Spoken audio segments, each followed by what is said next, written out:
natin para mas clear. Ayan. Gusto ko lang ibalita na approve na ang visa ko papunta dyan sa Pilipinas. What? Para diretso na ako dyan bukas. Finally, makikita ko na kayo. Ako, Tash, makikita na kita. I miss you. Yay! So excited, Mogo! You're gonna be here in Lola Belen, and I can't wait to hug you! Yun. So, confirm po na bukas ay mapapanood natin itong si Lola Belen dito po sa Gimme 5. At sabi po ng mga legit Davercads kanina habang ako'y nanonood, sabi po nila na ang kakaroon daw ng piyesta bukas dito po sa EAT. No? If you haven't subscribed yet to my YouTube channel, please don't forget to like, share, and subscribe at hit mo na rin ang notification bell for more showbiz updates. And please don't forget to hit the all para ikaw ang unang-una makakapanood sa lahat ng ating mga updates. Of course, bago tayo magsimula sa ating mga updates for today's video, ay nais ko po muna magpasalamat sa inyo. Thank you so much. And let's watch this video. Davercads, another updates po tayo, no? I'm very excited this afternoon dahil meron po tayong bagong news kung saan bukas po ay meron pong mahalagang bisita si Tash or si Atasha Mulak or si Tasing na isa sa pamilya po ng ni Ellen at ni Lola Belen. So kanina po habang tayo nanonood ng Gimme 5 ay meron pong in-announce itong si Lola Belen, no? Paano kaya mangyayari yun? Kasi bukas po kasi sabi na nga po niya na ito nga, panoorin natin para mas clear. Ayan. Gusto ko lang ibalita na approve na ang visa ko papunta dyan sa Pilipinas. What? Para diretso na ako dyan bukas. Finally, makikita ko na kayo. Ako, Tash, makikita na kita. I miss you. Yay! So excited, Mogo! You're gonna be here in Lola Belen, and I can't wait to hug you!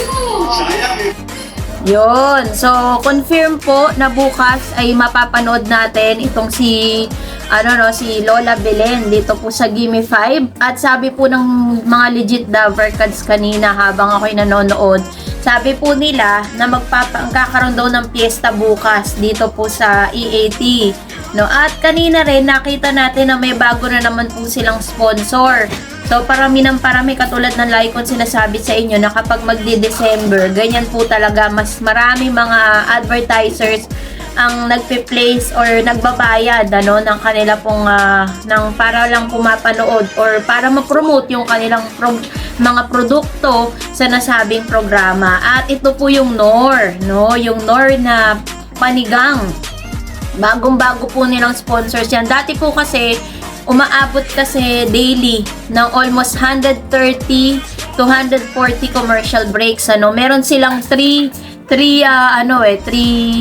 gaps, no? So bawat gaps makikita natin yung iba't ibang mga sponsors and advertisers na talaga namang hindi nagsasawa na mag-place pumipili lagi sa EAT, no? Pero pinaka-exciting part bukas is yung mapanood po natin ito pong si Lola Belen, no? Bukas, no? Talagang ano kaya ang magiging setup, kasi alam naman natin lahat na yung katauhan po ni Lola Belen ay si Wally Bayola. Malamang yan na-tape na yan, or mas maganda siguro kung live, 'di ba? Kasi hindi naman pwede mapagsabay ang Sugod Bahay Mga Kapatid segment doon po sa sa kanilang gagawin para sa doon po sa Gimme 5. Nauuna kasi ang Gimme 5 So, pwede rin na mauuna ang Gimme 5 or ihuhuli nila yung Gimme 5, mauuna naman yung Sugod Bahay Mga Kapatid para makapunta si Wally, no? Doon po sa studio. Or pwede rin na magkakaroon sila ng Sugod Bahay Mga Kapatid segment bukas. Malapit lang dun sa studio nila para anytime soon pwede siyang makatakbo agad-agad. So, yun yung aabangan natin bukas. So, excited. Alam ko excited na po kayong lahat doon po sa pagkikita muli ni Lola Belen at ni Atasha Mulak at ni Tasing. So, kanina rin, napasabak din itong si Atasha doon po sa kanila pong Gimme 5 or dun po sa palaro netong si Mayor Jose Manalo. Nakakatuwa kasi parang talagang nagbe-blend na at talagang kuhang-kuha na po ni Atasha yung kalooban ng lahat ng mga legit Davercans po natin. So bukas asahan po natin yan dahil mapapanood po natin si Lola Belen. See you all tomorrow, and kung nagustuhan mo tong video na to, huwag mo kalimutan mag-like, mag-share, mag-subscribe ka na sa aking YouTube channel, and of course mag-follow ka na rin sa aking Facebook page, and I also have TikTok account, Dareds TV. Puntahan mo lang yan. God bless everyone. See you on my next vlog. So, nandito na tayo, mag-shoutout muna tayo ng ilan sa mga legit Davercans natin na lagi pong nag-share, nanonood, at lagi po nagko-comment sa mga videos natin, no? So, shout out to Miss Rose Buenafe and to Mr. Jose Licodin Enriquez Jr.